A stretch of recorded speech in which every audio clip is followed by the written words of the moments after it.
Listo, muchachos, buenos días. ¿Cómo les ha ido? Em, bueno, pues varios temas. Yo creo que ya pudieron ver que desde el viernes en la tarde están disponibles cambié pues las notas de Moodle a SIGA. Como vieron, pues bien, en general el curso ha tenido un buen desempeño. En este momento el 80% pues va aprobando, que pues son básicamente todos los que han entregado. Como vieron en la parte de laboratorio, pues fui consecuente con las circunstancias y casi que hice una curva, ajustando las notas que habían sacado en la actividad las actividades teórico-prácticas que me enviaron. Y pues desde ese punto de vista yo creo que en este momento todos los que entregaron van hasta ahora aprobando el curso. Hay unos que felicito que van, ustedes saben quiénes son, van muy bien. Eh, y pues espero que las cosas sigan así. También la actividad de rocas, perdón, de rocas, la actividad de relaciones de fase que desarrollaron entre viernes y sábado la entregaron casi todos nuevamente, algunos con algún retraso. Ya miraré cómo evalúo ese tema. Pero pues en general yo creo que hasta ahora vamos, digamos que ajustados a los objetivos. Hemos cubierto los contenidos y pues creo que las cosas, y digamos que lo que ustedes han hecho, la forma como han respondido a las actividades en su mayoría, pues indica que ha habido una buena conceptualización.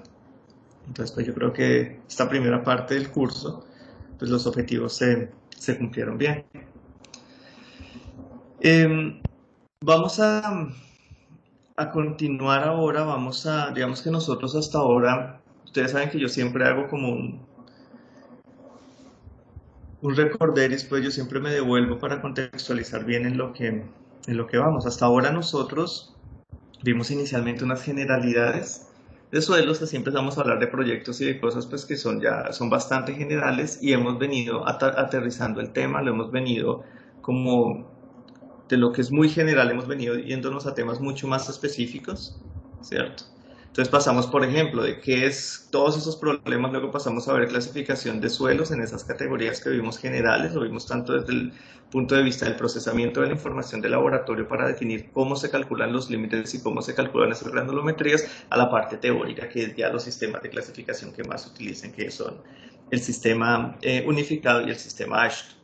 De ahí ya empezamos a resolver problemas más puntuales, que era la representación del suelo como un diagrama de 3 fases, que nos sirven generalmente para resolver problemas de, por ejemplo, movimiento de tierras, como ustedes han visto, o incluso para analizar otros problemas como la compactación. Si ustedes vieron, muchos de los ejemplos que hacíamos, el material era llevado de un sitio a otro y en ese otro sitio se le hacía un proceso de compactación en el cual sus relaciones de fase cambiaban. ¿Con qué objetivo se hacía esa compactación? Con el objetivo de mejorar las propiedades del suelo. Entonces no es que uno lleve allá al suelo y le dice, pégale o hágale 3 pasadas con el bulldozer y listo, o pase un vibrocompactador y ya. Todo eso tiene unos estándares, entonces eso es lo que vamos a empezar a estudiar ahora. Esta semana la vamos a dedicar a ese proceso de la compactación como una técnica para mejorar las propiedades del suelo. Eh, y miraremos las sesiones de mañana y el miércoles, el tema de cómo se hacen esos laboratorios, cómo se hacen esos ensayos de compactación, que son bastante sencillos, y les mostraré cómo se hace el procesamiento de esa información. Esos ensayos, eso sí, normalmente se hacen en los cursos de pavimentos, porque es un ensayo. Ustedes se van a dar cuenta que todo este tema de la compactación lo especifica mucho en términos de porcentajes de compactación para la construcción de capas de pavimentos. Entonces son ensayos que ustedes estarán seguramente el próximo semestre en pavimentos, pero ya desde este curso pues van preparados pues para lo que van a encontrar allá en este curso. De aquí, una vez terminemos compactación, empezaremos con temas de esfuerzos. Entonces, estado de esfuerzos en un suelo. Yo sé que ustedes son expertos en esos temas, pero aquí la visión es un poco diferente, es un poco más la visión de la mecánica de medio continuo, en la cual el esfuerzo se define en términos de elementos infinitesimales. Elementos muy pequeños por allá en el suelo, en el cual el suelo se asume como un medio que es continuo. A partir de la semana siguiente trabajaremos en esos temas. ¿Listo? Ya veo que están casi todos. Entonces hoy voy a descargar de una vez el listado de asistencia y al final lo descargo nuevamente. Bueno, muchachos, entonces arranquemos. ¿Alguna pregunta antes de que arranquemos? Profe, Bueno, la tiene problemas con internet. ¿quién me pregunta? ¿Camila? Dime. Sí, Dime, Camila. que María Angélica tiene problemas con el internet. Listo, perfecto, Sí, gracias. profe, pero ya acabo de ingresar, ya pude. Ah, sí, ya estás ahí. Listo, Gracias, Carlos. muchas gracias. Listo, si no hay preguntas, entonces arranquemos con el tema de la compactación. Ustedes en esos problemas que hicimos, ¿o ustedes qué idea tienen, qué piensan, por qué creen que uno necesita compactar un suelo? Porque no simplemente como hace uno en la volqueta, lo bota en la volqueta y lo deja así, y después llega al sitio, allá donde lo tiene que ir a depositar, donde va a hacer su relleno, lo botas, voltea la volqueta y lo deja así. ¿Por qué creen que uno necesita compactar un suelo? ¿Qué creen que cambia en el suelo? Ya vimos que cambian los vacíos, pero ¿qué más creen que cambia cuando yo hago eso en el suelo? El volumen, profe.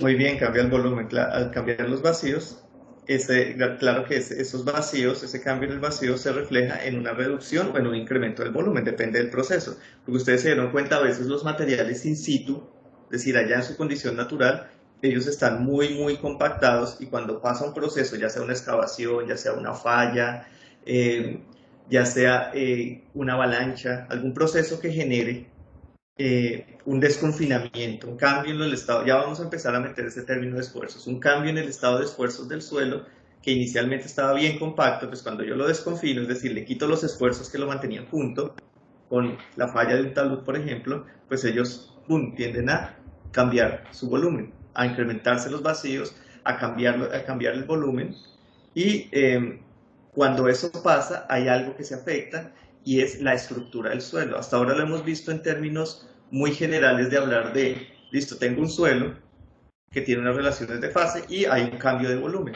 Entonces la idea ahora en esta parte, o en esta etapa del curso, es que miremos un poco qué es lo que esas las implicaciones que tiene ese cambio de volumen, que no es simplemente que el suelo se expandió y ya tiene más vacíos. Eso tiene, por supuesto, unas implicaciones que vamos a empezar a mirar de una forma secuencial. Entonces miremoslo. Primero hablemos un poco de la compactación. Esta fue la de ayer, sí. Entonces miremos ese tema de la estructura de los suelos. La estructura y fábrica. Una compartido en pantalla.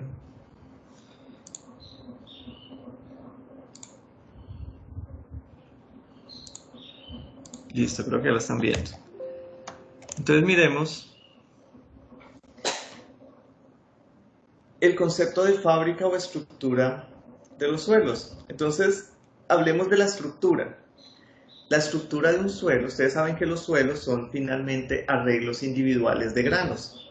Los suelos son partículas discretas una junto a la otra que pues en un gran volumen finalmente parece que fueron medio continuo. Si yo hago un zoom y me acerco, pues ya me empiezo a dar cuenta que no es que el suelo sea una masa como una plastilina así continua, sino que son granitos uno junto a otro que en la presencia de agua y con la presencia de arcillas pues empiezan a tener esa plasticidad que le genera cierta continuidad.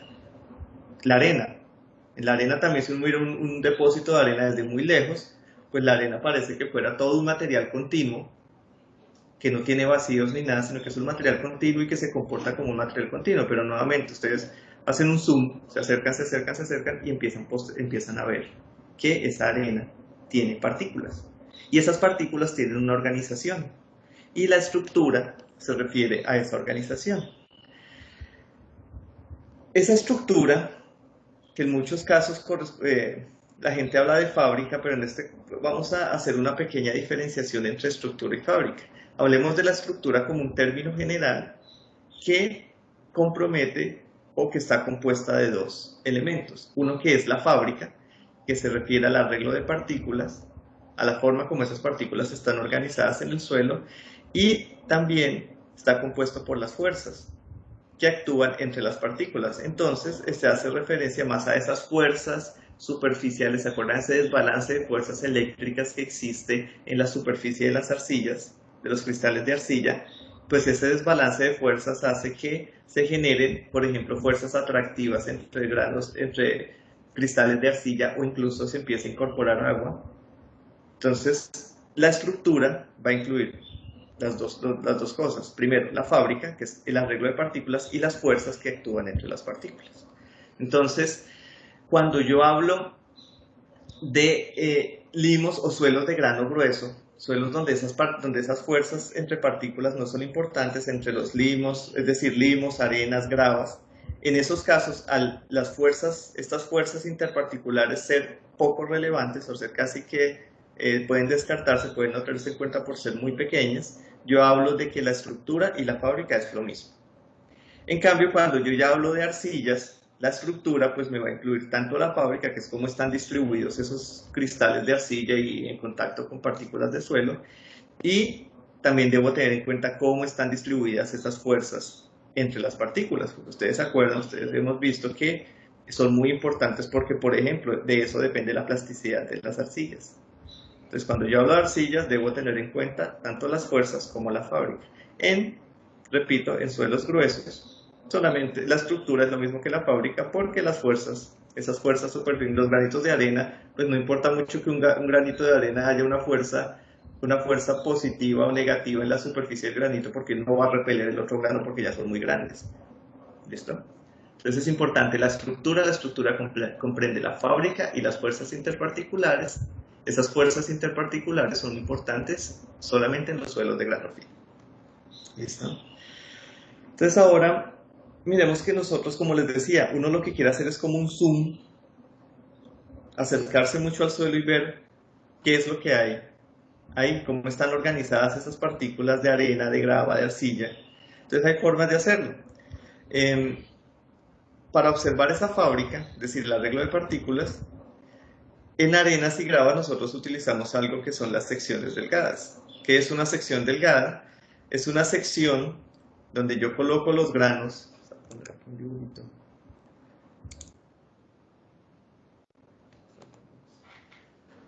Es una... bueno, aquí no, ni siquiera hay necesidad, que tengo una en la siguiente diapositiva. Entonces, imagínense que yo cojo mis granos de limo, de arena, o de grava, y los coloco en una solución, en una resina. En una resina que al final, esa resina una resina que va a ser transparente, perdón, y esa resina me va a generar a mí una lámina con estos granitos. Entonces esto al final lo que va a tener es como una plaqueta, una lámina muy delgada que yo puedo ir y observar en el microscopio. Entonces esto que ustedes ven azul aquí es esa resina que yo añado para poder ver por el microscopio mis granitos o cómo están organizados los granitos de arena dentro del suelo. Cuando yo hablo de arcillas, observar la fábrica de arcillas es mucho más complicado porque son más pequeñas. Entonces ustedes se acuerdan que nosotros cuando hablamos de arcillas estamos hablando de tamaños de nanómetros y de Armstrong. Entonces, cuando uno quiere ver esa fábrica de la arcilla, estamos hablando de una nanofábrica o una nanoestructura. ¿Por qué? Porque estamos a una escala nanométrica. Y ver a escala nanométrica, créanme que es muy difícil. Hay que utilizar, si uno quiere directamente ver la estructura, verla así como les voy a mostrar unas fotos, uno tiene que empezar a utilizar técnicas como microscopios electrónicos, es decir, microscopios de alta tecnología, con un alto incremento, magnificación de la imagen, que me permite ver qué es lo que estoy viendo. Hay alternativas como utilizar, aquí es difracción, me equivoqué, como la difracción de rayos X, que ya son formas indirectas de utilizar o de medir esa estructura de las arcillas. Nosotros en este momento en la universidad estamos trabajando un proyecto un proyecto Innova, en el cual estamos tratando de medir esa nanoestructura de la arcilla de una forma indirecta.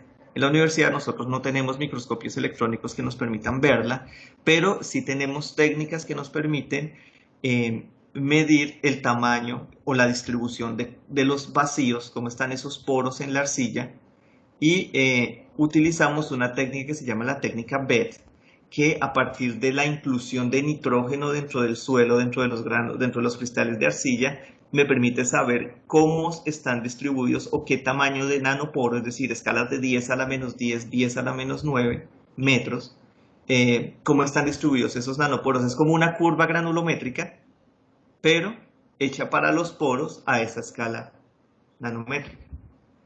Este proyecto lo trabajamos con ingeniería mecánica en los laboratorios de mecánica. Estos equipos no se utilizan rutinariamente en ingeniería civil, pero me permiten a mí empezar a medir cómo es la estructura de esas arcillas, de esos minerales arcillosos que ustedes van a darse cuenta que es bastante importante. Entonces, bueno, empecemos a hablar un poco de las arenas, de los limos, las arenas y las gravas, que son esos donde son más grandecitos, la fábrica y la estructura son iguales porque, repito, las fuerzas entre las partículas ya dejan de ser relevantes. Entonces miremos aquí estas imágenes y ¿qué es lo que a uno le interesa? A uno le interesa cuando hablamos en términos de la fábrica, le interesa saber qué forma tienen las partículas, qué forma tienen y a esta escala. Miren por ejemplo aquí que yo voy a tener una arena que tiene partículas redondeadas como estas que están acá. ¿Qué me va a indicar a mí? Que esa arena ha sufrido procesos de transporte importantes. Entonces, que han estado en el lecho de un río y el río las ha transportado, las ha llevado, qué sé yo, desde Tierra Alta hasta Montería. Entonces, en esos, ¿cuántos kilómetros podrán ser? ¿30, 40 kilómetros por el río? Incluso menos.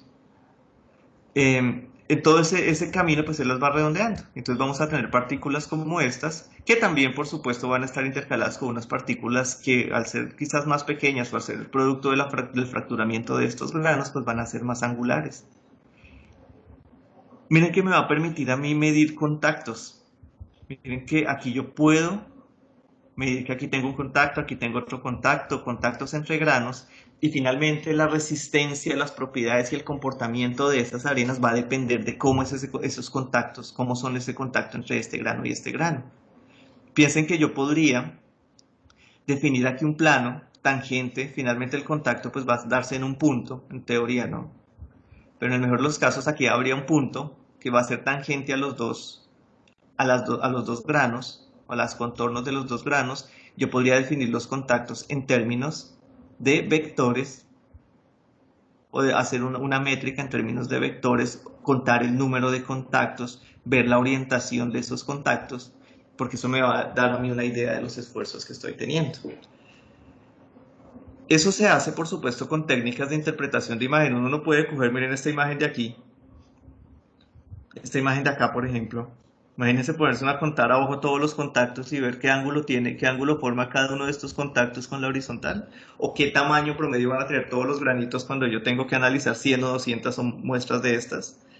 Entonces eso se hace con técnicas de interpretación de imagen. Es muy importante mirar la escala. Miren aquí cómo está la escala de las imágenes. Estamos hablando aquí de 200 micras. O sea, 200 micras es 200 por, 200 por 10 a la menos 6 metros. Entonces sería 2 por 10 a la menos 4 metros. Entonces estamos en escala micrométrica acá. Miren acá, escalas similares. 500 micrómetros, aquí ya granos mucho más pequeños. Y quiero que empiecen a notar cosas. Miren, por ejemplo, los vacíos acá cómo están. ¿Cierto? Miren acá que estos tamaños son relativamente uniformes, y miren los vacíos que empiezan a generarse. Entonces yo tendría aquí una gradación de esta arena. Esto ya debe ser un limo bastante uniforme, ¿cierto? Por uniforme me refiero a que todos los tamaños son relativamente iguales, es decir, sería una muestra que no está bien gradada porque habría escasez, por ejemplo, aquí de tamaños más grandes que esto y más pequeños. Aquí todos son muy, muy parecidos. Miren lo que pasa cuando yo tengo un material en el que ya tengo una mejor gradación. Miren que todos estos vacíos grandes que están acá ya aquí tienden a desaparecer porque tengo unos granos más pequeños que lo que van a empezar es a llenar todos esos espacios. Todos los espacios que ustedes ven acá empiezan a llenarse. Entonces, al empezar a llenarse todos esos espacios, lo que empiezo a tener yo son más contactos. Va a haber una muestra más densa. Al tener menos vacíos, la muestra va a tener un mayor peso unitario, una mayor densidad. Tener menos vacíos también implica que yo voy a empezar a tener más contactos aquí entre granitos. Y como les decía, finalmente las propiedades del material van a depender de los contactos que yo tenga. Entre más contactos se generen, entre más densa sea mi muestra, pues voy a tener una mejor respuesta del material. Porque como ellos finalmente lo que va a trabajar y va a resistir todos mis esfuerzos, todas las cargas, va a ser la fricción que se desarrolla granito por granito, imagínense. Entonces, si yo tengo aquí más granos, más contactos que aquí, porque tengo una mejor gradación que acá, una muestra más densa aquí, entonces, pues voy a tener un mejor comportamiento aquí en la figura D. ¿Listo? Ustedes ya empiezan a pensar, bueno, claro, entonces yo empiezo a compactar, ¿para qué? Para empezar, con ese proceso de compactación, yo empiezo a reducir esos vacíos. Si, por ejemplo, si yo compacto y le pongo aquí un esfuerzo aquí encima de esto, aquí en la C, un esfuerzo por acá, fíjense que yo le pongo aquí una carga, pues este vacío pues tiende a llenarse aquí porque esto baja y se van a generar más contactos y al tener más contactos pues el comportamiento de la muestra del suelo va a ser mejor. Ese es el objetivo de la compactación. ¿Y cómo lo veo yo?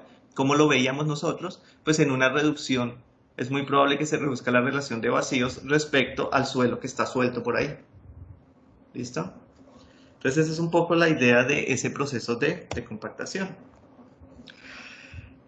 Miremos aquí unas estructuras.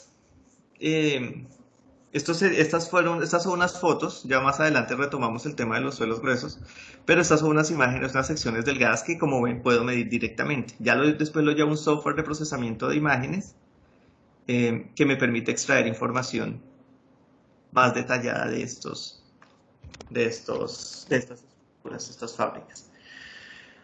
Ahora hablemos un poco de los granos finos. En los granos finos, como les decía, es más difícil ver. Permítanme acá que quiero, para mejorar la señal, vamos a apagar la cámara. En suelos finos es más difícil ver. Y cuando uno no ve, pues empieza a interpretar y como a inventarse cosas. Entonces, en el año 1925, Terzaghi, ustedes saben, el padre ingeniero mecánico, padre de la mecánica de suelos, Terzaghi empezó a sugerir cosas. Pues si yo no veo cómo son las arcillas, yo sé que son 10 a la menos 9 metros o 10 a la menos 10 metros, eso no lo veré nunca. Él empezó a sugerir qué pasaba con las arcillas o estructuras probables de arcillas. Entonces él empezó a decir, bueno, las arcillas son granitos muy pequeños y esos granitos muy pequeños, miren cómo los dibujaba él, ni siquiera eran láminas, eran granitos. Él decía, bueno, esos granitos pueden por gravedad, ellos empiezan a depositarse. Y cuando se depositan, ellos empiezan a unirse uno al otro y empiezan a generar estructuras como las que él dibuja acá. Y esas estructuras las llamó panal de abejas. Panal de abejas porque ustedes han visto panales de abejas, ellos son hexagonales y tienen vacíos en la mitad y tienen una retícula alrededor. Entonces él decía que en algunos depósitos, por ejemplo en arcillas marinas, se generaban este tipo de estructuras que las hacían muy blandas y pues llenas de vacíos. Cuando ustedes le ponen una carga, algo que tiene muchos vacíos, pues se va a deformar muchísimo.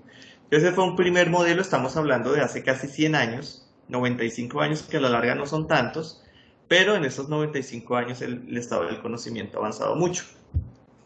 Entonces empezaron a surgir otras formas de representar cuando ya empezaron a estudiar otros comportamientos de arcillas. Entonces vino Casagrande, que ustedes lo recuerdan, por la cazuela de Casagrande, la carta de plasticidad, y empezaron a estudiar ya suelos. Bueno, las arcillas no andan solas por ahí, las arcillas se mezclan con suelos más gruesos, como los limos. Los limos son más grandes que las arcillas, aquí lo vemos. Entonces empezaron a decir, bueno, existe una combinación, puede que las arcillas efectivamente mantengan esta estructura de panal de abejas, pero pues ellas empiezan a combinarse con granos de limo. Y con esto ellos trataron de simular o de explicar el comportamiento de algunos suelos, por ejemplo los loess, que ustedes vieron en geología, suelos que están formados por granos de limo con granos de arcilla, con minerales arcillosos, y son suelos que fallan muy fácil. ¿A qué me refiero con que fallan muy fácil? Que si ustedes tienen un talud de 100 metros de loes, de 100 metros de altura o de 50 metros de altura, y van con una retroexcavadora y los deforman un poquito abajo, por esa deformación tan pequeña que puede ser del 1%, todo ese talud les va a fallar. ¿Por qué? Porque cuando uno llega y los deforma, lo que hace es romper estas conexiones o estas uniones que generan los granos de arcilla entre los granos de limo. Entonces, cuando yo rompo estas uniones, que son las que le dan esa resistencia, esa resistencia a los loes, a ese tipo de suelos, pues esto falla, y falla a muy bajas deformaciones. Entonces, esa fue la forma como se trató de explicar eso por allá en los años 30. Luego vinieron ya más cercanos a nosotros, Lambe y Tan, en los años 50, y empezaron a decir, no, las arcillas son más laminares, las arcillas no son de esta forma en las que las dibujaba Terzaghi, ni las que las dibujaba, miren cómo las dibujaba, cómo las representaba Casagrande, sino que son láminas, son plaquetas de material.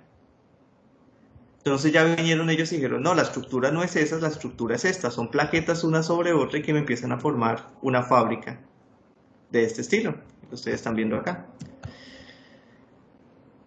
Pero ¿qué pasa? Esos modelos son poco realistas, ¿por qué?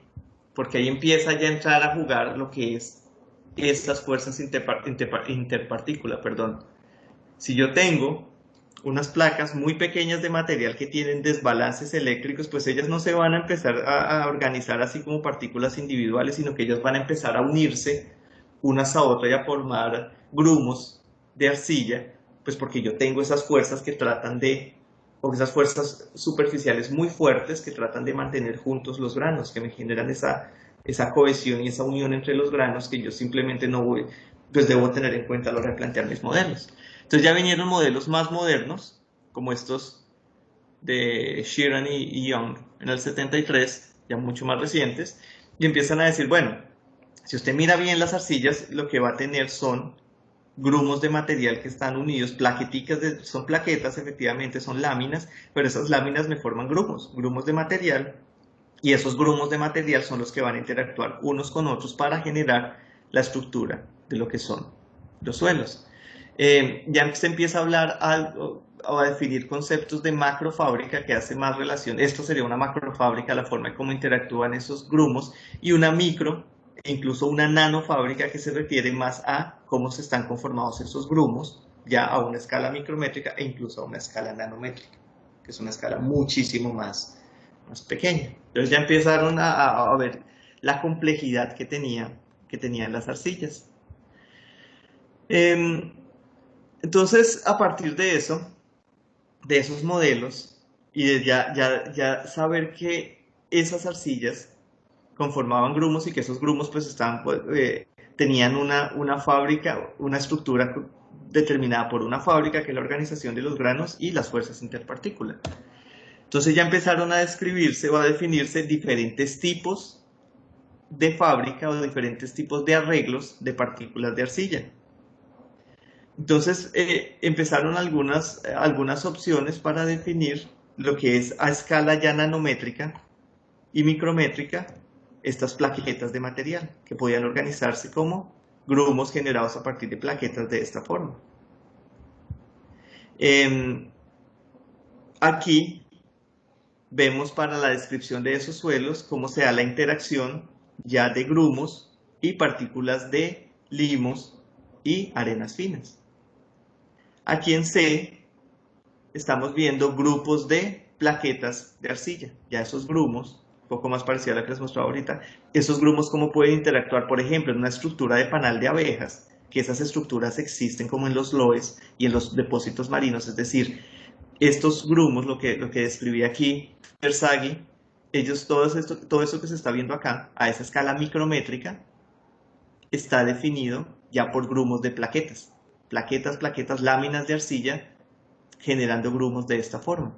La estructura macro, lo que es la macrofábrica, se sigue manteniendo, esa estructura de panal de abeja se mantiene porque esa se puede ver con un microscopio convencional, pero ya el detalle de los grumos, de esa micro y nanofábrica, ya se explica mejor con modelos de este estilo que se muestra acá. ¿Listo? Aquí vemos una estructura de limos, partículas de limo o arena fina ya cubiertas por arreglos o grumos de arcilla, partículas de arcilla. Y aquí vemos ya una estructura más general que muestra cómo sería la interacción de esas arcillas. Ya les muestro algunas fotos. Aquí también vemos cómo yo puedo ir o cómo van creciendo esa formación de contactos cuando yo tengo suelos con contenidos de limos y de arenas con arcillas, cómo se pueden ir generando diferentes tipos de conexiones entre esos granos, como en esos suelos tipo loess que les mostraba, para generar diferentes formas de fábrica entre esos granos de arena o de limo conectados a través de diferentes arreglos de arcilla. Entonces yo puedo tener, por ejemplo, conexiones como esta individuales que tengo acá.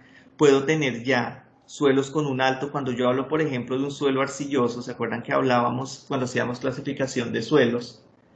Que había unas arcillas, unas arenas con un alto contenido, perdón, unas arcillas, unos materiales que principalmente eran arcillosos, que los describíamos a partir de la carta de plasticidad, pero que ellos de todas formas tenían algún contenido de arena, algún contenido de limo.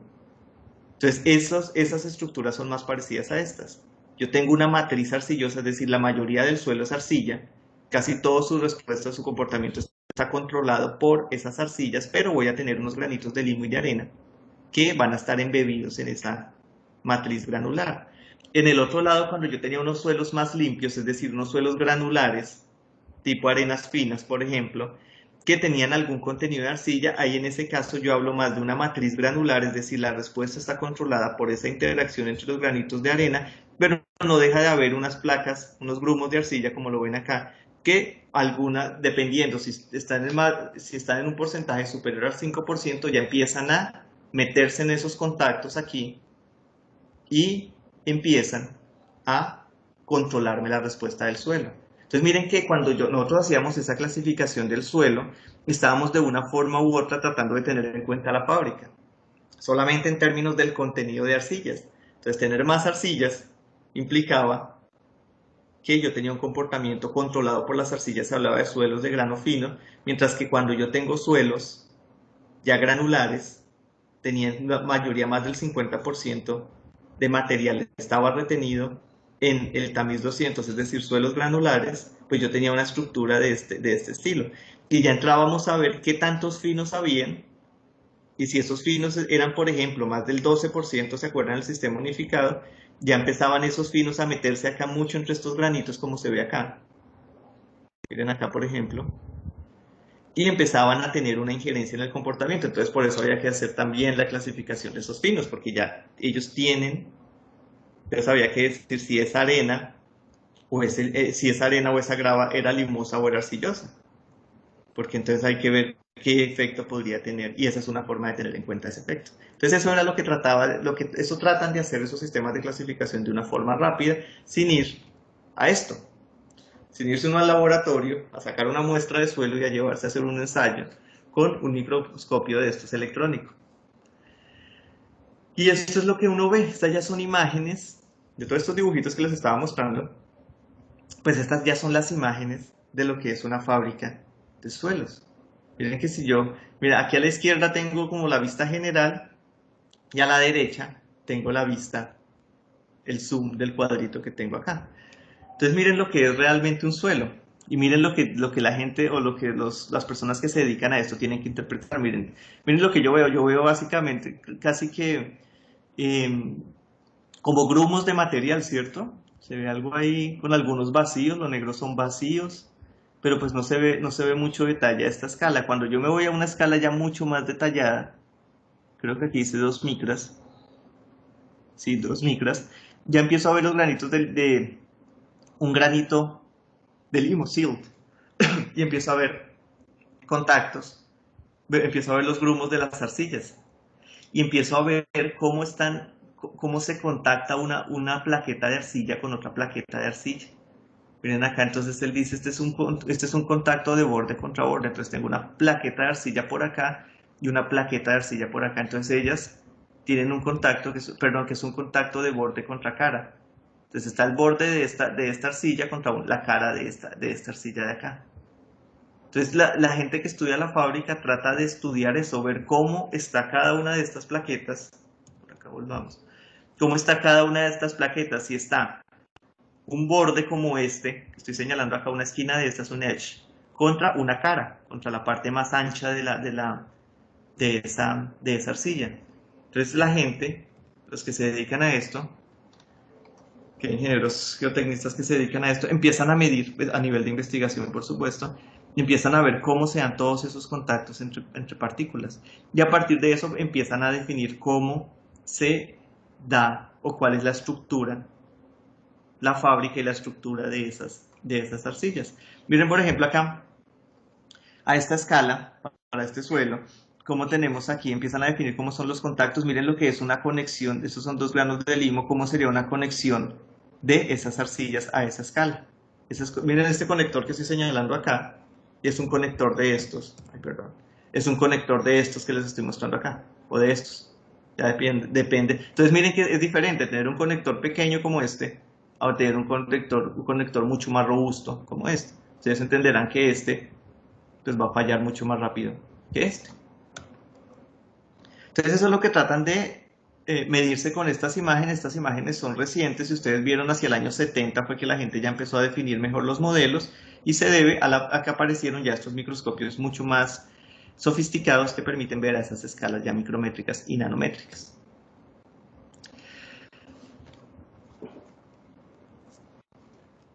Y me permiten ver, como les decía, lo que es la microfábrica a escalas de micrómetros, de ver qué pasa, cómo interactúa grano de arcilla con grano de limo o grumo de arcilla con grumo de limo y una estructura más macro, que es lo que uno está acostumbrado a ver en geotecnia, que es ver ya a una escala milimétrica casi, ver cómo es ese comportamiento de ese suelo.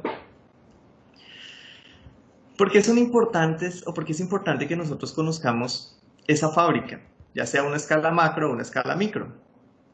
Porque nos permite ver la historia de esfuerzos del suelo y la historia geológica. Vamos a ver en unas semanas que el comportamiento del suelo está determinado por algo que se llama el estado, la historia y la trayectoria de esfuerzos. Entonces, cuando yo conozco su historia de esfuerzos, es decir, qué ha pasado por ese suelo, si hubo procesos de sedimentación, si hubo algún proceso de compactación, si hubo alguna excavación, una descarga, todo eso es un indicativo importante para conocer, muy importante, se van a dar cuenta ustedes, para saber cómo me va a fallar un suelo, o qué tanta carga le puedo poner, o qué tanto lo puedo excavar. Es muy importante. Entonces, estos análisis me permiten tener una idea de lo que es esa fábrica del suelo. También me permiten conocer pues, qué proceso de depositación se generó. Por ejemplo, la energía. Si yo tengo suelos que tienen aquí limos, un contenido importante de limos con menos arcillas como este, por ejemplo, pues yo puedo asociarlo más a un proceso con una energía suficiente para mover esos limos y dejarme pocos granos de arcilla. Las arcillas, como son más livianas, pues ese proceso de depositación pudo llevar las arcillas más lejos, por ejemplo en el cauce del río o en el área aferente de un lago. Alteraciones físicas y químicas, por supuesto, si yo soy capaz de ver a esta escala mis granos, miremoslo por acá, incluso acá, aquí no se ve mucho, pero a esta escala uno ya puede empezar, no, incluso sí, uno ya puede empezar a identificar que esos granitos tienen fisuras. Esas fisuras a veces uno empieza a ver, aquí no se alcanza a ver, pero uno empieza a ver colores más oscuros, colores cafés, rojizos, que ustedes se acuerdan de geología, indican que hay procesos de oxidación. También yo podría empezar a ver procesos de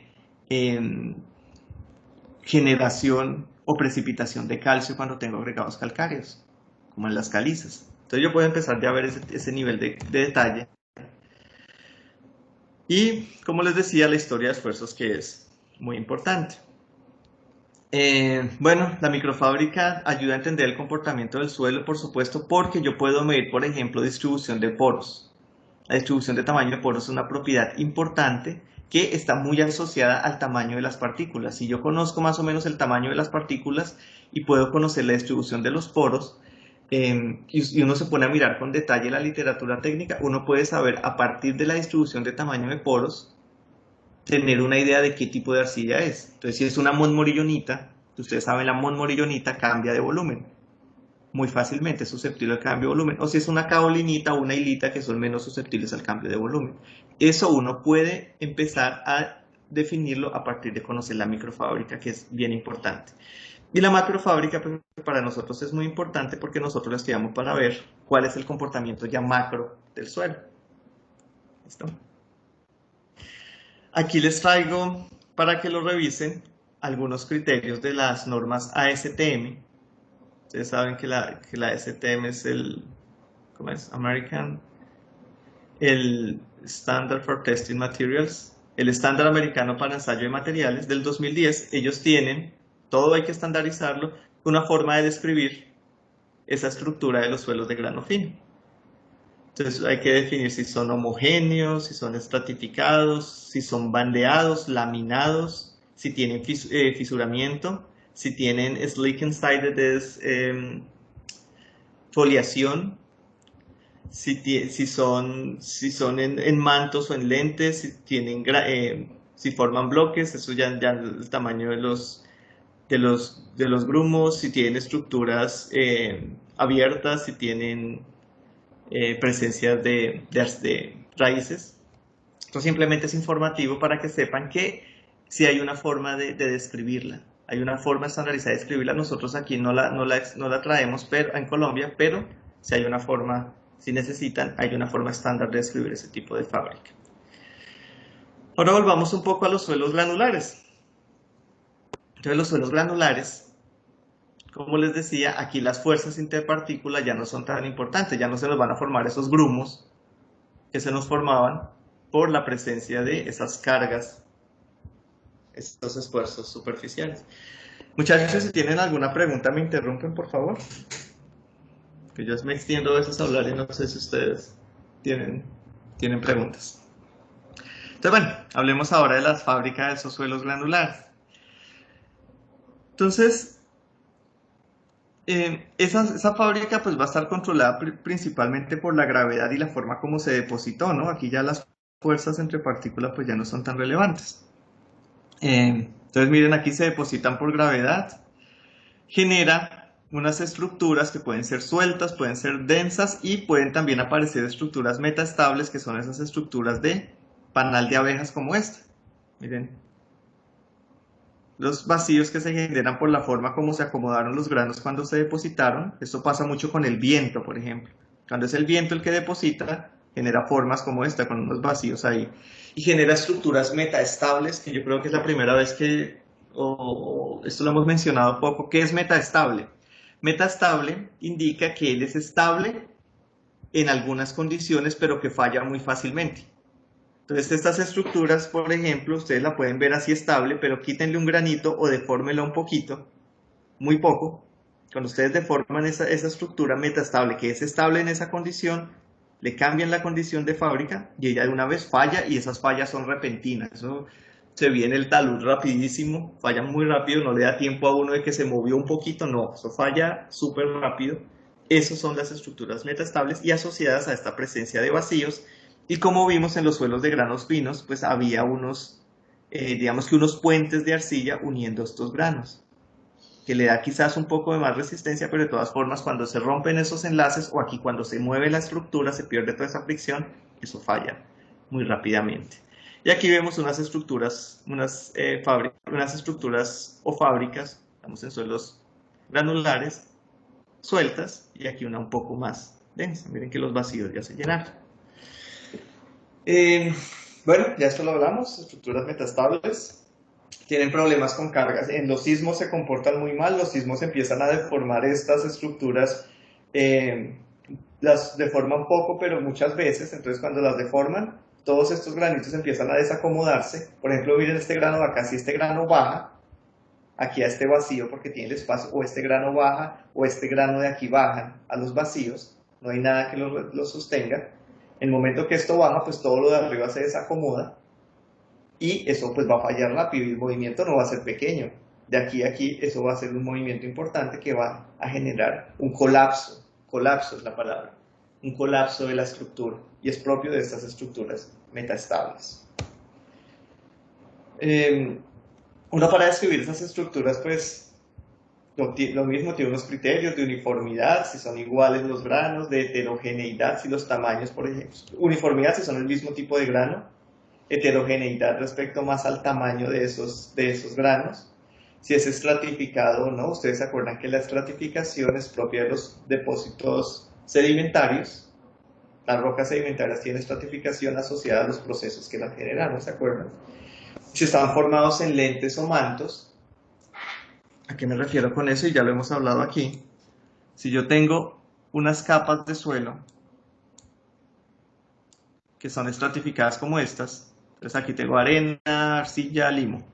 También puedo tener, porque vino una avalancha, por ejemplo, y tener aquí una capa, una avalancha que vino por acá en esta capa, una capa de arena, por ejemplo, de gravas, una capa que tiene estas características. Esa capa, pues fue producto de algún evento y aquí se va desapareciendo. Entonces esto podría ser o verse como un lente aquí de ese material. También puedo tener algún proceso, por ejemplo, alguna materia orgánica que había en alguna de estas capas y esa materia orgánica se convirtió en un lente de suelo, de una turba, por ejemplo. Entonces los lentes, a eso hace referencia, que tienen una extensión limitada dentro de mi depósito y eso sería un lente. A veces también tengo lentes de arena, que son mucho más pequeños, asociados a procesos locales de transporte en ese ambiente, en ese río o en ese lago. Entonces los lentes tienen una extensión limitada, mientras que la estratificación tiene, para efectos de mi trabajo, o se extienden a lo largo de todo el área de interés, mientras que los lentes no. Si hay cementación y si hay compacidad. Entonces, ¿a qué me refiero con cementación? Imagínense que nos tenemos un grano de arena, otro grano de arena y otro grano de arena. La cementación, como su nombre lo indica, pues está asociada a que yo tenga, por ejemplo, aquí un puente de arcilla. Esa arcilla es la que me va a generar a mí una cementación temporal entre este granito y este granito, como lo vimos. Pero yo también puedo tener otros cementos. Yo puedo tener, por ejemplo, calcita. ¿Ustedes se acuerdan que la calcita es CO3? Ah, no, pero este color no. Esa calcita que puede generarse por la precipitación de calcio o de una roca caliza o de una solución que tenga bastante calcita o que esté sobresaturada de calcita, ellas empiezan a depositarse y a generar puentes, un enlace, un cemento entre este grano y este grano, lo que evidentemente le va a dar mayor resistencia hasta que lo rompa. En esto se basa, en esa precipitación de calcio y de procesos químicos, en esto se basan los holandeses, por ejemplo. Ellos hacen mejoramiento de los suelos para sus ferrocarriles. Ellos tienen una red de ferrocarriles muy importante. Entonces ellos estudian cómo yo puedo, si yo tengo unas arenas sueltas, como las arenas de la playa, que es lo que ellos tienen allá en todo lado, yo puedo ir a hacer un tratamiento con una solución que tenga mucho calcio, mucha calcita, hacer algún tratamiento al suelo para que ese suelo que inicialmente era suelto se precipite toda esa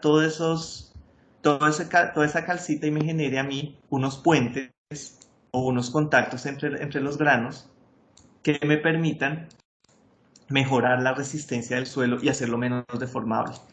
Cosa que para ellos es muy importante porque ustedes saben que en los ferrocarriles yo no puedo admitir tampoco unas deformaciones tan grandes en los rieles porque voy a empezar a tener problemas, el tren al pasar va a empezar a tener problemas primero de vibraciones y luego se pueden empezar a separar los rieles y las traversas que le ponen. Entonces se necesita que los suelos que se manejan allá, o que los suelos que ellos utilizan para esos trenes que son relativamente rápidos, tengan una buena resistencia y tengan poca deformabilidad, y lo estudian, o ellos hacen este tipo de manejos, sobre todo en algunas zonas puntuales. No lo pueden hacer en 500 kilómetros que tenga una línea de tren, pero sí en algunas zonas donde haya problemas de alta deformación, sí se puede empezar a hacer este tipo de tratamientos.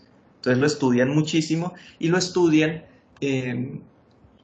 a partir de algo que son reacciones bioquímicas y pues es complejo, es bastante complejo de estudiar pues, porque uno casi no sabe química, pero desde la ingeniería civil en geoquímica ellos lo estudian. Y es muy útil, créanme que es bastante útil la formación de ese cemento para mejorar la estructura, las propiedades del suelo. Nosotros hemos hablado hasta ahora, nosotros conocemos muy bien la relación de vacíos.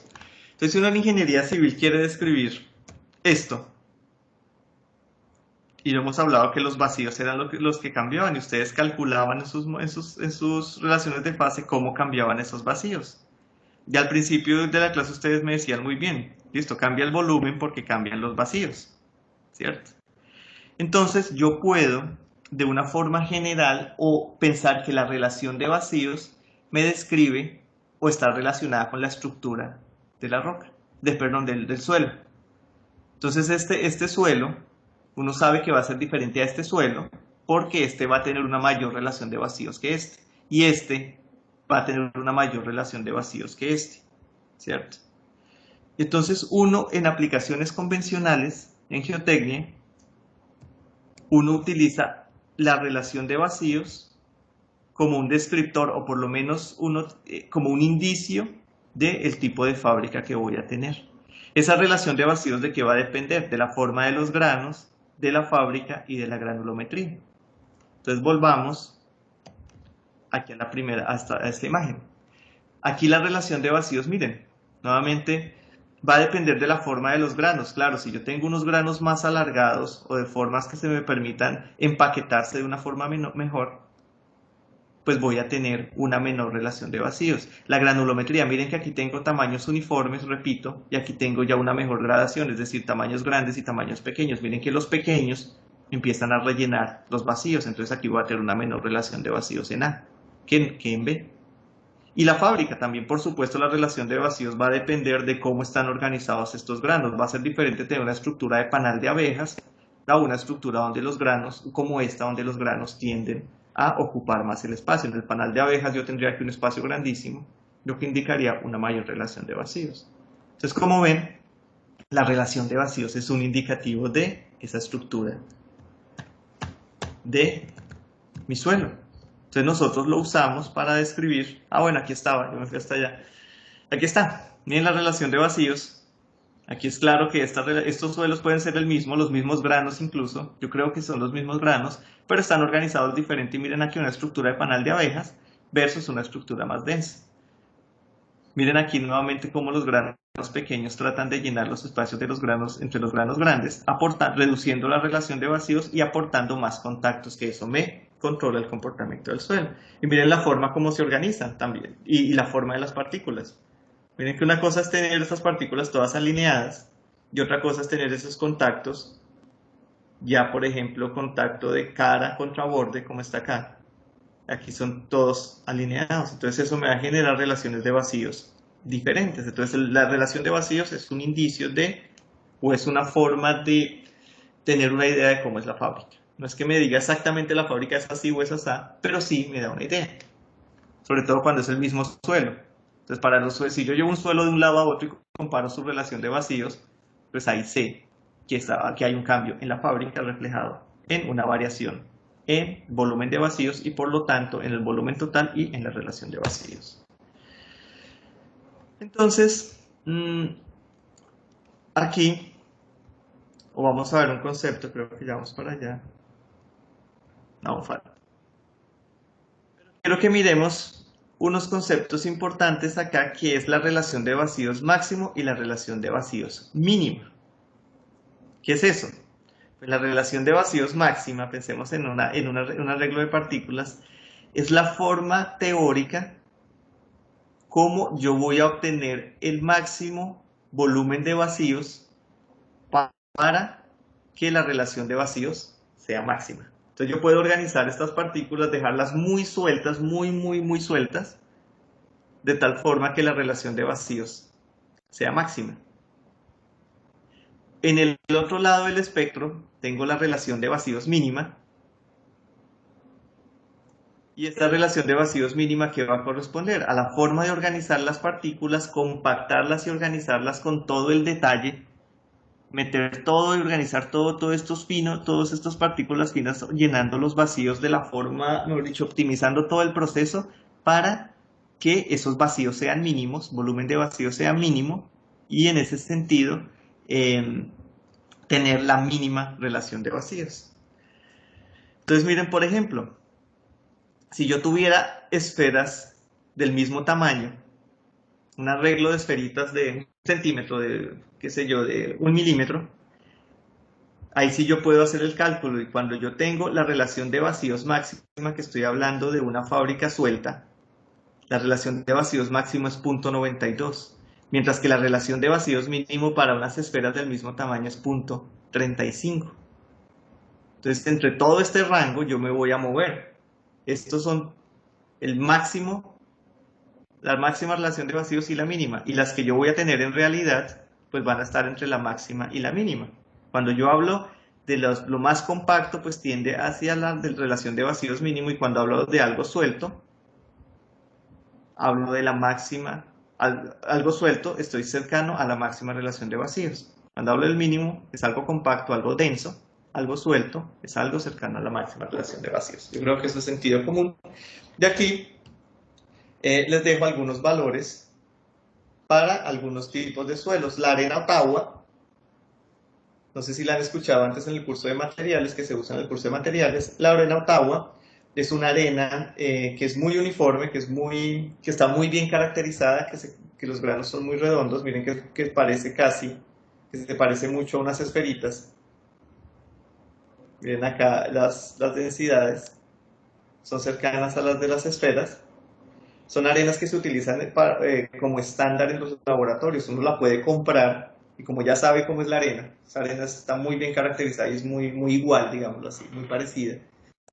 Entonces se utiliza como estándar en los laboratorios, por ejemplo, para calibrar equipos. La arena Ottawa, nosotros aquí en Colombia tenemos una arena muy bien caracterizada en el Tolima, cerca de Ibagué, que se utiliza también con estos propósitos en los laboratorios y a nivel de investigación. Entonces aquí hay unos valores para que los revisen y comparen. Miren que cuando yo tengo materiales, miren aquí por ejemplo limos, arenas y gravas, miren que llego a relaciones de vacíos mínimas muy pequeñas, y yo sé que soy muy reiterativo y algunos de ustedes deben estar aburridos de que les repita tanto, pero miren que al tener yo diferentes tamaños, yo puedo llegar a relaciones de vacíos muy pequeñas porque empiezo a llenarlos. Esos suelos tendrían que comportarse muy bien, porque tienen muchos contactos. ¿Listo? ¿Preguntas hasta acá, muchachos? ¿Ninguna? Listo. Entonces, hemos visto ejemplos, hemos trabajado ejemplos en los que pasa algo y el suelo hay que llevarlo a otro lado. Pensemos que el suelo es algo que nosotros tenemos y es algo con lo que nos toca lidiar siempre. No es fácil que nosotros, si nos toca hacer una vía y el suelo de la vía de pronto es muy suelto, entonces nosotros cambiemos la vía de lugar. O si nos toca hacer un aeropuerto y el aeropuerto, el suelo es una arena depositada por un río, un estilo aquí Montería, y si le montamos un avión a ese depósito, pues se va a hundir mucho y va a tener problemas. Y uno no puede decir, bueno, entonces vamos al aeropuerto y pongámoslo en las laderas de Sincelejo. ¿Por qué no?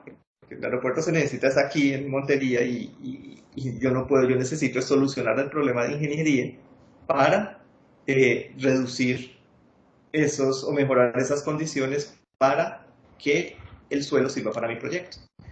Como es la idea de la ingeniería, ¿no? Entonces, uno tiene alternativas, uno puede mejorar el suelo cuando la fábrica no se ajusta a lo que uno necesita, uno puede mejorar ese suelo. Entonces, para eso hay dos alternativas generales. Una es la compactación, que es la que vamos a ver ahorita, y otra es una alternativa, un mejoramiento químico. Yo les voy a preparar material sobre esto. Pero por ahora concentrémonos en la compactación mecánica. Entonces, ¿qué es? Que a través de la aplicación de unas solicitaciones, unas cargas mecánicas, unos esfuerzos, yo cambie una situación suelta a una situación más densa. Reduzco vacíos, al reducir vacíos incremento los contactos entre las partículas que tengo, al incrementar esos contactos mejoro la resistencia del suelo. ¿Por qué? Porque la resistencia y el comportamiento del suelo depende de la fricción que se desarrolla entre todos estos contactos. Si tengo más contactos, pues hay más fricción, y si hay más fricción, hay más resistencia a la fuerza que le estoy oponiendo. Imagínense que yo pongo una fuerza aquí, arriba, y esa fuerza se reparte entre todos los contactos que tengo.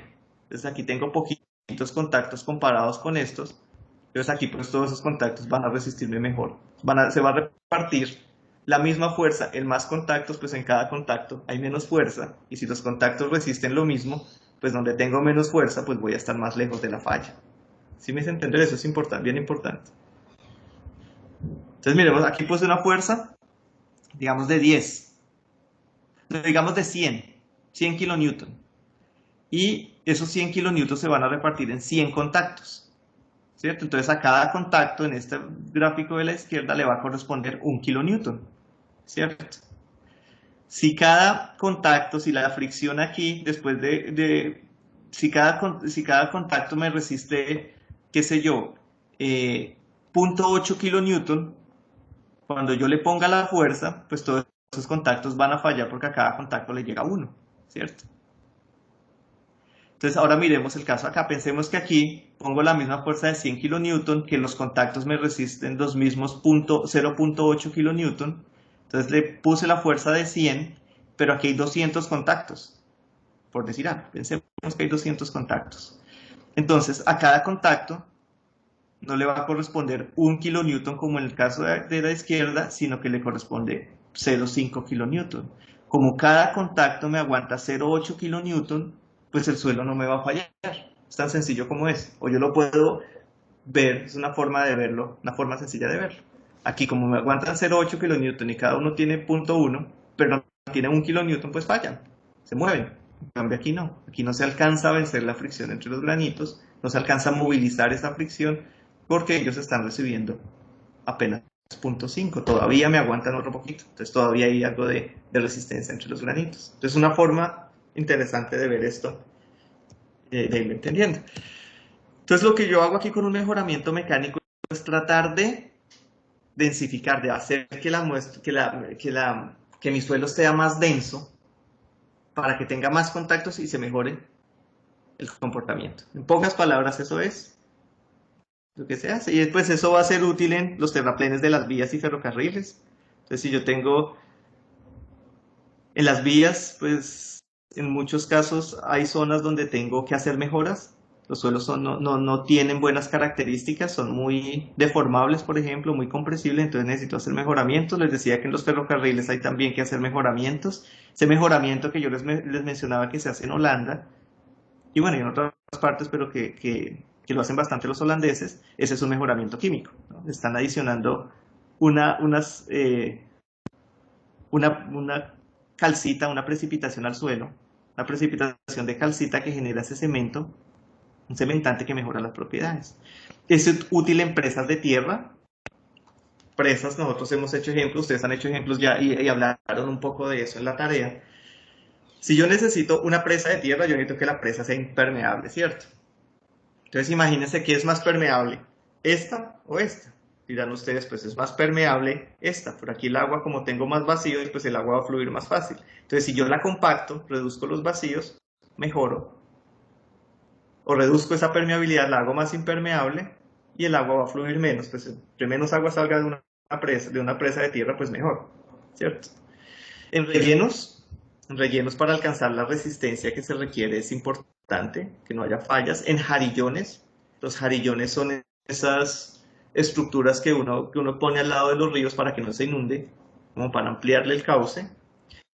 En los diques, por ejemplo, diques mineros o diques que se hacen para la construcción de presas, también se requieren hacer procesos de compactación para darle la resistencia y las condiciones de permeabilidad requeridas. Entonces, ¿qué es la compactación? Ya les había hablado. La compactación es una densificación aplicando energía, ¿cierto? Entonces yo le aplico energía al suelo, incremento su densidad y mejoro sus propiedades.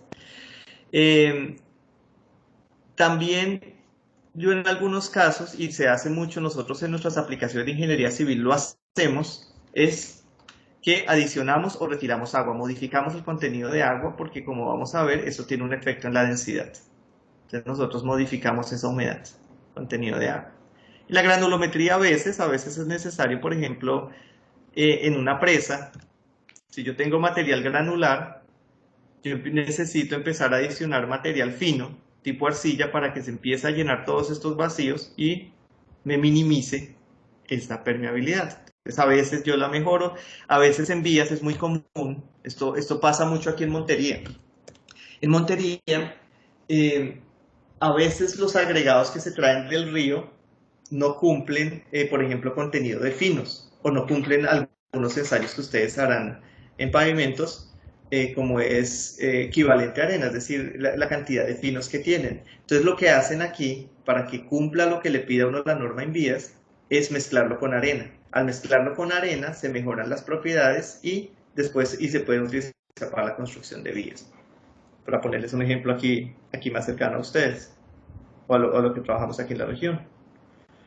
Entonces a veces se modifica esa granulometría adicionando un material. A veces, por ejemplo, es muy común cuando ustedes vean pavimentos, van a ver que requieren que el agregado que utilizan para producir el concreto asfáltico se necesita que tenga un porcentaje importante de finos que sean tipo limo, es decir, que no sean arcillas. Entonces hay que adicionárselo porque el suelo natural no lo tiene, entonces toca traer esos finos de otro lado, finos que no tengan plasticidad, y adicionárselos a la mezcla, se llama llenante, que yo creo que ustedes han escuchado ya eso. Entonces van a ver que la granulometría del suelo a veces hay que modificarla pues, con diferentes objetivos y la compactación puede ser uno de ellos. ¿Qué es lo que hace uno? Uno utiliza vibrocompactadores o martillos, ya veremos algunos videos sobre esto, que es lo que uno utiliza. Vibrocompactador lo han visto, el tambor es el rodillo que uno ve en las vías cuando lo están construyendo. Los martillos, que ya veremos, se utilizan para compactaciones dinámicas. Y en suelos finos se utilizan estos mismos rodillos, pero con pata de cabra, ya lo veremos, o compactadores neumáticos. ¿Y cuál es el objetivo? Pues reducir los asentamientos, es decir, en general el objetivo es mejorar la competencia mecánica del suelo. ¿Y eso en qué se traduce? En menos asentamientos, en mejorar la resistencia, que eso se ve por ejemplo, problemas de estabilidad de taludes, en mejorar la capacidad para los pavimentos. Entonces en un aeropuerto yo a veces debo mejorar porque esos pavimentos son muy robustos, hay que mejorarlos, para reducir la permeabilidad o conductividad hidráulica. Nosotros vamos a estudiar este tema al final del curso, y para controlar cambios de volumen. Entonces esa es la idea, mejorar el comportamiento del suelo. Entonces, hablemos un poco de... Yo no sé qué hora es, yo estoy que hablo y hablo.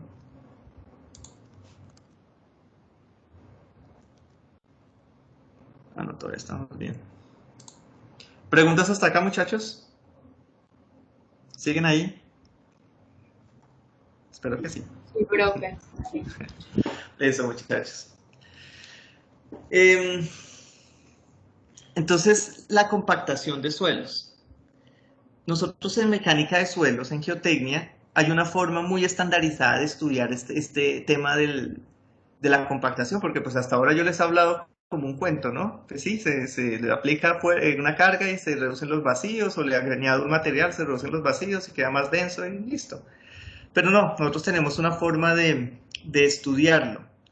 Y lo estudiamos a través de algo que se llama la curva de compactación de suelos, que se define a través de algo que se llama el ensayo Proctor. Ese ensayo mañana lo miraremos con más detalle, pero ese fue un ensayo desarrollado en los años 30, 1933, por este señor Proctor, en un artículo que se llamaba Principios Fundamentales de la Compactación de Suelos. Él básicamente, ¿qué hizo en ese artículo? Él definió que la compactación de suelos depende de 4 factores muy importantes, que son la densidad seca, que no es otra cosa que el peso unitario seco. Acuérdense que es el peso unitario de sólido, el peso de sólido sobre el volumen total. Entonces la compactación depende de ese peso unitario seco, de la humedad, del esfuerzo de compactación, por supuesto. Va a ser diferente que yo le ponga una carga de un carro a que le ponga la carga de un avión a un suelo. Eso lo va a compactar y lo va a exigir más o menos. Y del tipo de suelo. Claro que va a depender la compactación de que yo tenga arcillas, gravas, limos o mezclas de estos materiales. Entonces los factores son casi que lógicos, los dos últimos son lógicos, pues el esfuerzo y del tipo de suelo, pero va a depender de otros dos factores como son la densidad seca, del peso unitario seco y la humedad.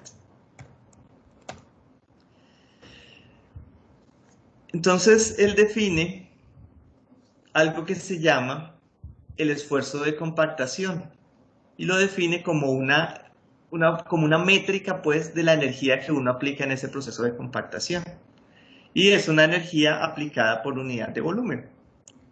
Esa energía por unidad de volumen uno no habla tanto en términos de kilonewton metro por metro cúbico como está acá, que es energía por unidad de volumen. Ustedes se acuerdan que la energía uno la puede definir en términos de trabajo. El trabajo es fuerza por distancia, kilonewton por metro, por unidad de volumen, kilonewton por metro, metro cúbico.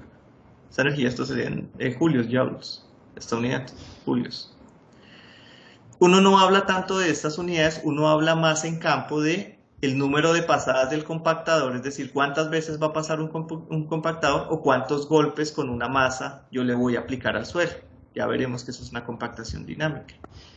Y esto es en campo, y en laboratorio depende de la forma como yo haga ese proceso de compactación, que casi siempre es a partir de un impacto, como veremos más adelante. Yo también puedo aplicar vibración, puedo aplicar amasado o utilizar un proceso estandarizado, que es el de los golpes que ya veremos. Entonces yo aplico una energía de compactación. Miremos esta. Miremos a qué me refiero con ese proceso de compactación en laboratorio. Imagínense que yo tengo un suelo, este es el ensayo que vamos a ver mañana, yo tengo un suelo aquí que necesito compactar, entonces lo que yo hago es que coloco ese suelo en capas en un molde como este que estoy mostrando acá, en capas por ejemplo de 5 o 10 centímetros, y lo compacto de forma estándar. ¿Qué es eso? Aplicarle carga con un martillo como este que ven acá que está operando, está utilizando este operario acá. Es un martillo que es una masa que sube y baja. Yo controlo la altura de caída con este cilindro que él tiene acá. Entonces yo subo la masa y la masa cae. Entonces yo lo que hago es contar, por ejemplo, que si yo conozco que esta masa pesa 2.5 kilogramos, yo le aplico 25 golpes de ese martillo a esa capa, entonces ya sé que eso tiene asociada una energía de compactación. Pero entonces uno no habla de la energía, sino dice, bueno, son 25 golpes por capa. Y en esos términos habla uno cuando hace este tipo de ensayos. Este es el ensayo que definió Proctor para hacer eso, que nosotros lo vamos a estudiar mañana con detalle. ¿Y pues de qué va a depender? En este caso, en el ensayo, pues va a depender del peso del martillo, por supuesto, si es más pesado es más energía, de la altura de caída. Entre más alta es la caída, hay más energía. Del número de golpes, entre más golpes aplico, hay más energía. Creo que todo esto es casi que sentido común. Del número de capas, va a ser diferente que yo compacte. Miren, aquí este tiene 11 centímetros de altura, este molde. Yo puedo hacerlo en 15 capas, en 11 capas de 1 centímetro, que pues tendrían que ser 15 porque a medida que compacto eso la altura se reduce. Yo podría hacer 15 capas o yo podría hacer una capa. Si yo hago 15 capas, pues estaría al final aplicando para la compactación de todo el molde más energía que si pongo solo una capa, ¿cierto? A eso me refiero. Y volumen del suelo. Si yo tengo menos volumen, pues entre menos volumen tengo, pues estoy aplicándole más energía si le aplico el mismo número de golpes. Nuevamente, si tengo una capita de 1 centímetro, estoy aplicando mucho más energía al final al suelo que si yo tuviera una capa de 11 centímetros, ¿cierto? A cada granito le estaría llegando menos energía cuando la capa es más grande. Entonces a eso es lo que se refiere el ensayo que nosotros vamos a ver mañana con detalle. Yo pienso que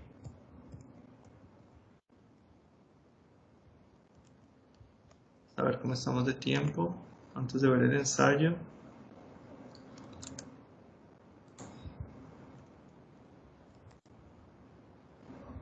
Yo creo que alcanzamos a ver algo de lo que es la compactación en campo, para que se desaburran un poquito. Y mañana miramos con detalle qué es eso de la compactación de suelos, cómo se construye esta curva. Eso ya lo miramos en la fase de laboratorio. Pero entonces quiero que miremos a qué me refiero yo con compactación en campo. Yo tengo una capa de suelo. Yo tengo mi capa de suelo y necesito compactarla. Yo creo que eso ustedes lo han visto, lo han estudiado. Yo creo que en las visitas que han hecho a campo en la universidad también lo han visto. Entonces yo lo que hago en campo es que yo tengo una capa de suelo. Vamos a dibujarlo por aquí. Ustedes pueden ver videos. Yo aquí les voy a mostrar unos. ¿Qué es lo que yo hago? Una página.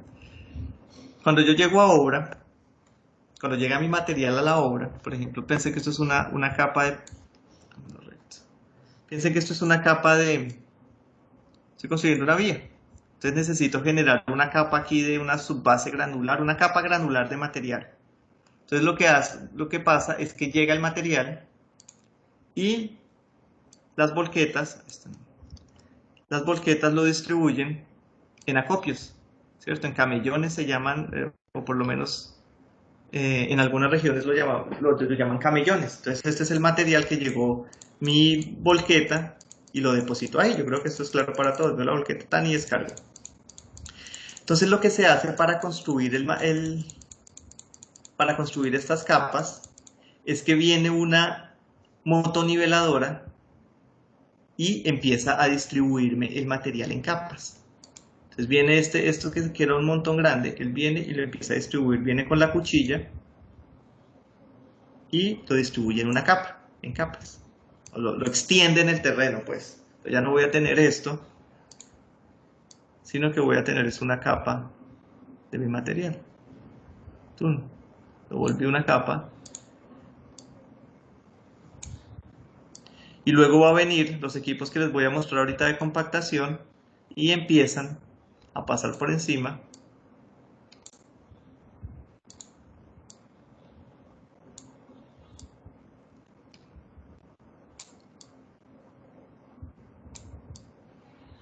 y me compactan, esto pesa, y empiezan a compactarme la capa hasta la altura deseada o hasta, como veremos, el nivel de compactación que yo defino.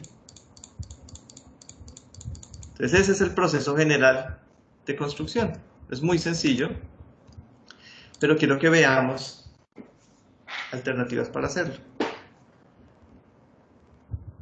En concreto, en campo lo que uno hace es pasarle rodillos de este estilo. Entonces uno tiene diferentes opciones.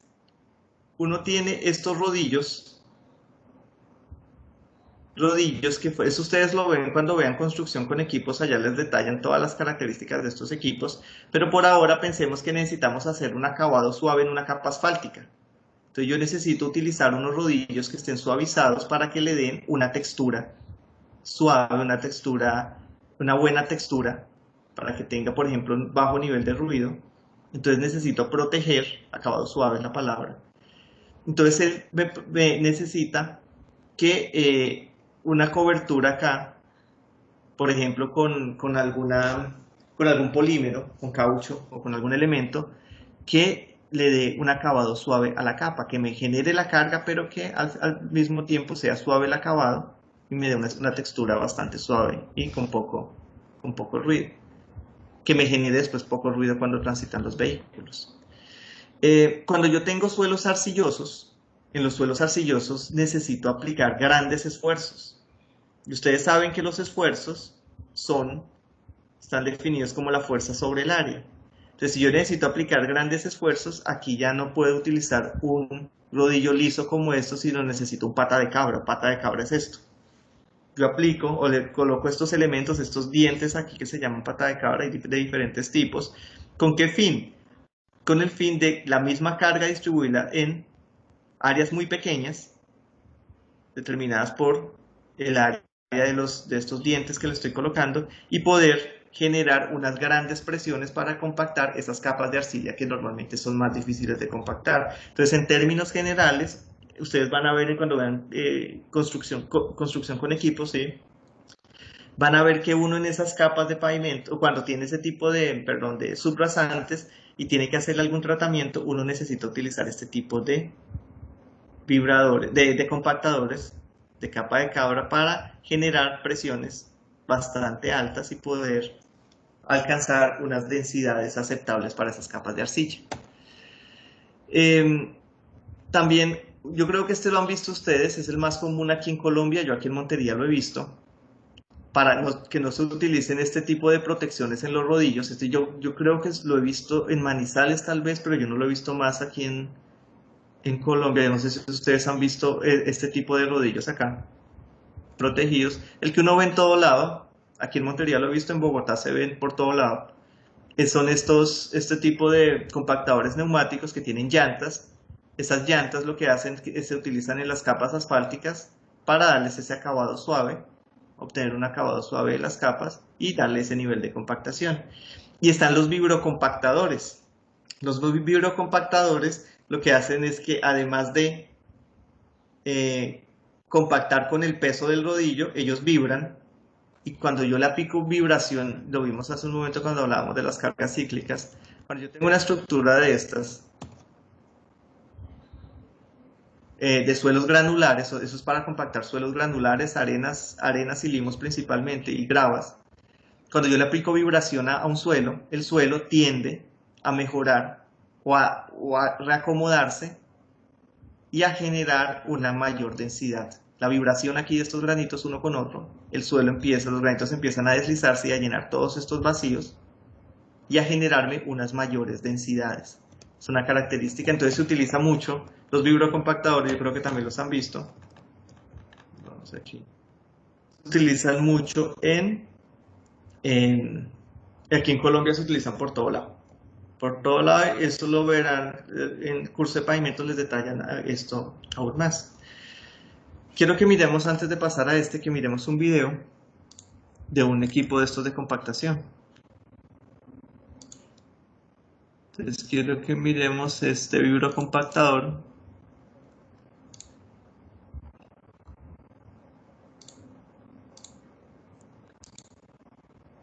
No, perdón, este no, todavía no. Este.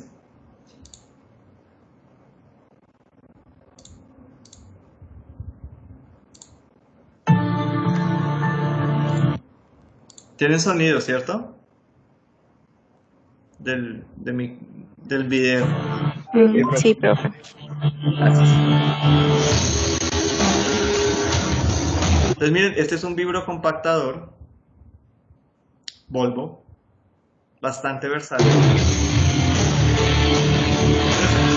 A esto me refería yo con extender la capa, extender el material. Aquí el material ya está extendido, ya se lo extendido. Miren que aquí lo que están haciendo es una zona de aproximación a un puente, este puente que está acá. Yo no sé si ustedes les han contado eso en sus cursos de estructuras, que cuando uno llega a un puente, a mí no me lo contaron, entonces tuve problemas para entenderlo. Cuando uno llega a un puente, pensemos que un puente, ¿cómo lo dibujo? Pensemos que este es el estribo del puente. No, es que muy feo. Pensemos que voy a construir un puente aquí, que viene desde este apoyo hasta este apoyo.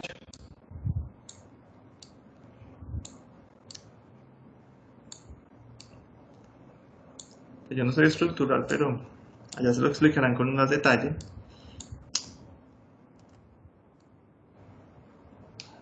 Entonces pensemos que necesito construir un puente, que aquí viene la losa del puente, desde acá hasta acá, bueno. No importa, pensemos que es un puente que tiene su inclinación, su pendiente. Entonces pensemos que yo necesito alcanzar la estructura de ese puente. Entonces pensemos que por acá viene el terreno natural. El terreno natural viene por acá, por acá, por acá, por acá. Por aquí baja el terreno natural. vuelvo y subo acá, acá está el puente que une los dos puntos que necesito y aquí está nuevamente el terreno natural. Yo necesito, cuando voy a construir un puente, yo necesito construir aquí un relleno.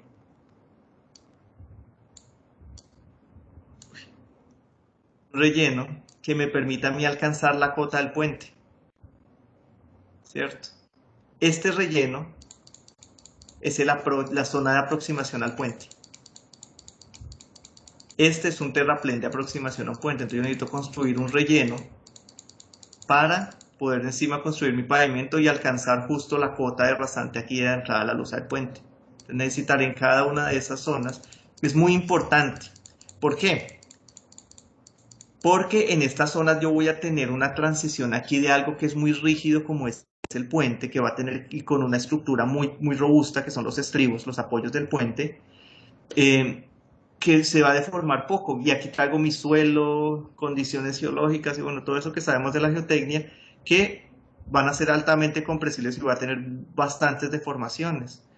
Entonces yo necesito construir una estructura aquí, hacer un relleno acá bueno, un relleno que compacto muy bien, para minimizar esos asentamientos y no generar lo que pasa muchas veces en los puentes, que yo creo que ustedes han visto que llega uno al puente y aquí hay un escalón, por acá hay un escalón, porque esta zona de acá no quedó bien compactada, entonces aquí se genera un escalón y cuando uno llega aquí justo entra al puente, ¡pum!, en la junta que se genera aquí el carro golpea en la entrada porque no quedó bien hecho esto, en muchos casos no queda bien y aquí se genera un hundimiento que hace que el pavimento de la entrada, el pavimento que está en el terreno, quede más bajito que el que está en el puente y se genere ese golpe.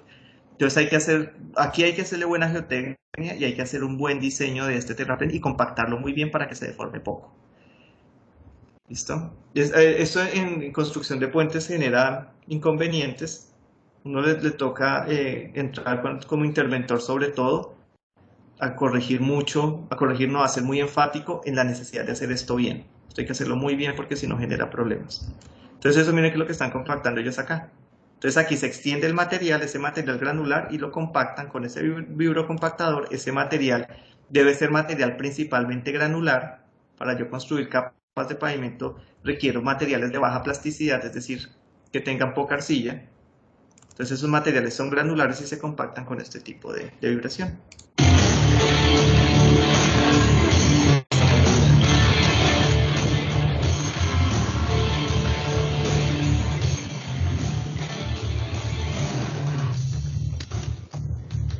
Bueno, el video es un poco promocional, pero ilustra.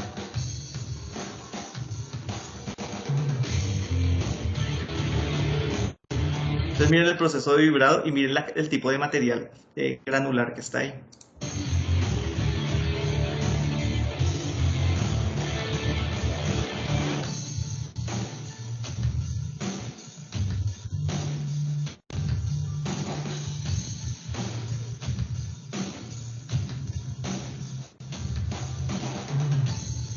Entonces ustedes se ilustra bastante bien cómo se genera, o cómo ellos por dentro, pues ya es tema de mecánicos, pero cómo por dentro se genera ese eje con esas muescas que es el que permite generar ese proceso de vibración y uno pues controla la frecuencia, el tipo de vibración, la frecuencia, la función que yo utilizo para la frecuencia de esa vibración, el tipo de vibración.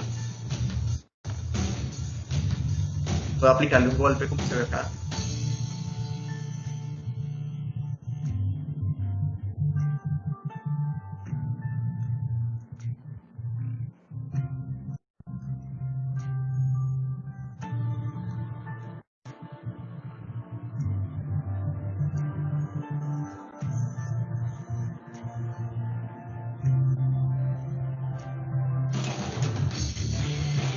Si ven que él con toda la forma como hace la vibración de adentro,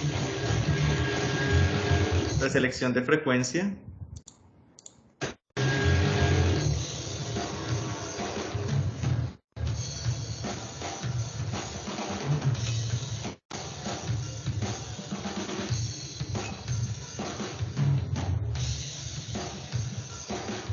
Si ven que él iba variando la frecuencia, también se puede variar la amplitud de la onda.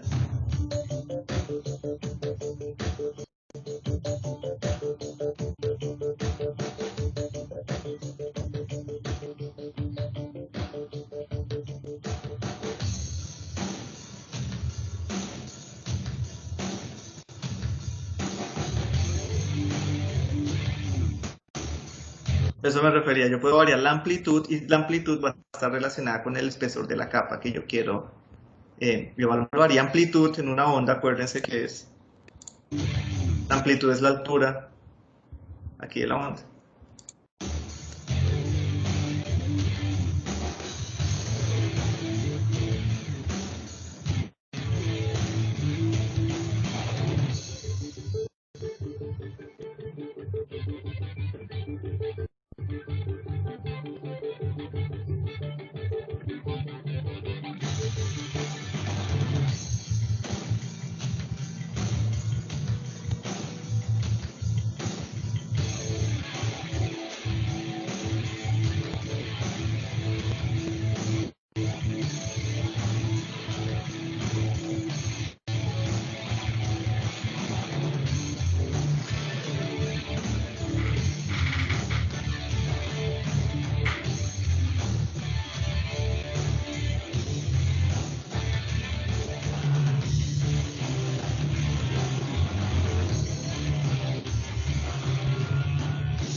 Listo, muchachos. Ya vimos un video de lo que es un equipo de compactación. Como les digo, estos no son temas de este curso, los equipos, pero pues para que van teniendo ahí una introducción a lo que verán en construcción con equipos.